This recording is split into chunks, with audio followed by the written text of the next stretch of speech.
What's going on is Anton from AntonDaniels.com. I appreciate you guys for continuing to rock with me. Just gassing up, you know what I'm saying? Got the G-Mobile over there, gassing up. That's the car that I actually like driving the most. Not the Porsche, not the Mercedes, not the Tesla, not none of that. I actually got another car on order. I'm going to reveal that to y'all later on next week. But the thing that I want to talk to y'all specifically about today is this whole 50-50 thing in a relationship, right? And I keep hearing conversations about, and I'm hearing it two ways, right? The first way that I'm hearing it is guys are saying, well, you know, I want to retire my chick and make sure that she doesn't have to work or anything like that, so on and so forth. And then on the other end of the spectrum, I'm hearing women also say, I can do bad by myself.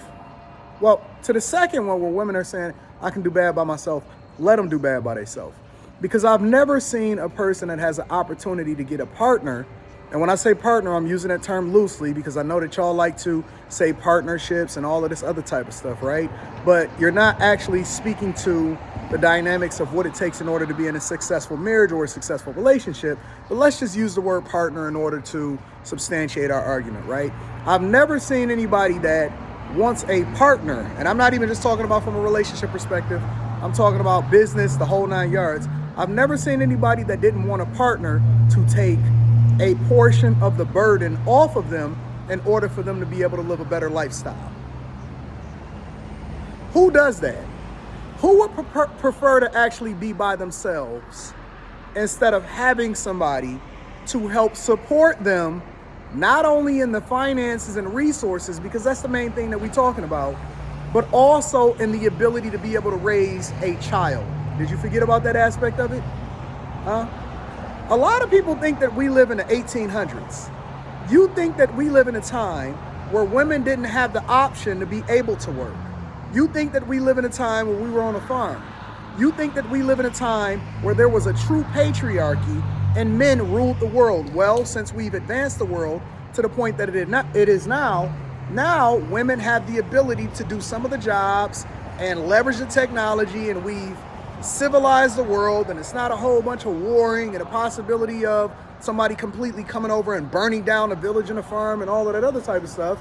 And women don't even do the same things that they did in yesteryear. You're not out there putting clothes on a clothesline and hand washing everything and tending to the farm and homeschooling the kids and making sure that dinner is made from scratch every single day in order to make sure that the whole family is fed, and the farm and all of that other type of stuff. And because technology has advanced and people have advanced and we've evolved and we're in 2021, there is no more traditional as it relates to the technologies and the circumstances that we face in yesteryear.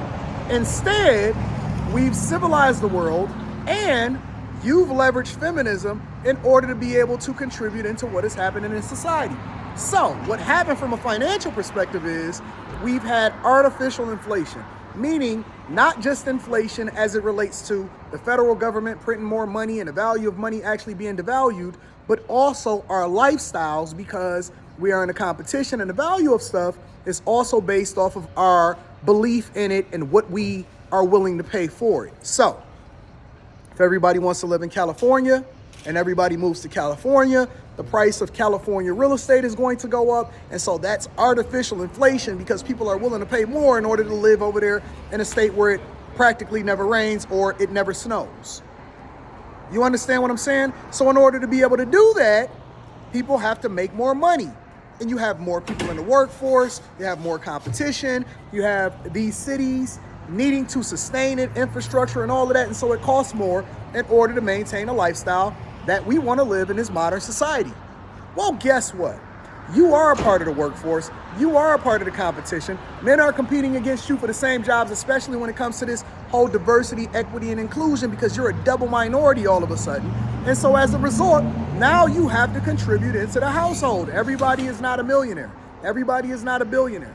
And so even if you are a millionaire and a billionaire, I still think that the woman should be productive and she should not just be resting on her laurels. Often at times, people often become successful because of the fact that she's very fervent and participating in the success of the household and the business, and so she contributes. When you look at a Jeff Bezos, you have to understand, even though he had resources, he may not have been a billionaire, but his woman was an employee of Amazon when he was building it from scratch. That's a fact, though. That's an absolute fact. So when you reference a lot of these people and you see him over here with the new chick, is much different than how it is that he got there. And if you ever want to become successful, especially in a marriage and a relationship, do not let her just sit there and drink wine every day or pretend like she's tending to the children all day, every day, when the children are old enough to go to school full time. And then you over there retiring her, you going out there and killing yourself every day. She gonna get all of your stuff when you die, and then she's gonna go and have fun with it and spend your money on another dude and let him bust her down for free. That's the truth of it. I don't understand how y'all keep talking about this. I don't want a 50-50 relationship, or a man have to make as much money as me. No, a relationship, a true relationship, a successful one, marriage, but we just gonna speak to the relationship aspect of it. A true relationship is you guys are covering for each other in spaces not only where you're deficient, so she may be better than you in this space, or you may be better than her in this space, but also you are leveraging each other in order to even leapfrog where you could have been, because now you have the power of two instead of one. Two people can pull 10 times their weight, or two horses can pull 10 times their weight versus one horse that can pull a little longer. And people don't understand that.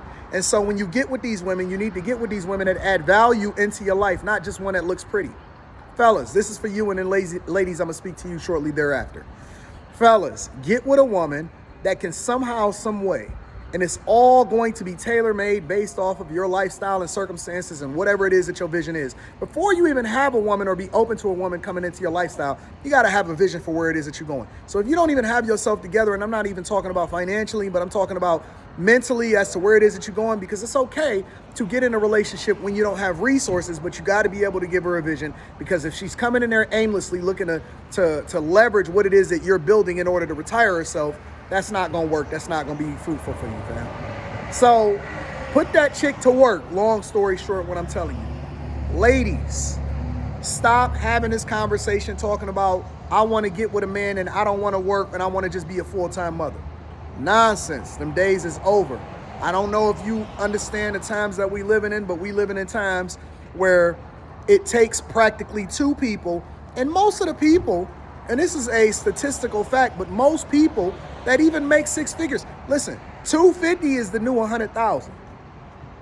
250 is the new 100,000. When I was telling y'all that you got to make at least $250,000 and $300,000 to now be considered a high value man, people laughed. Now we got the data and the statistics, and I see the lifestyle that the majority of y'all is living, right? And the data and the statistics is basically saying the overwhelming majority of the people that make six figures are living paycheck to paycheck.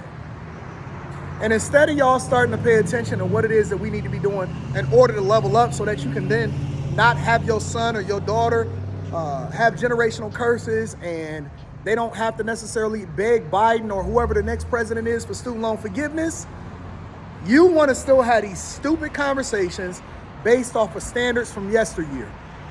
You don't even have the same standards of yesteryear.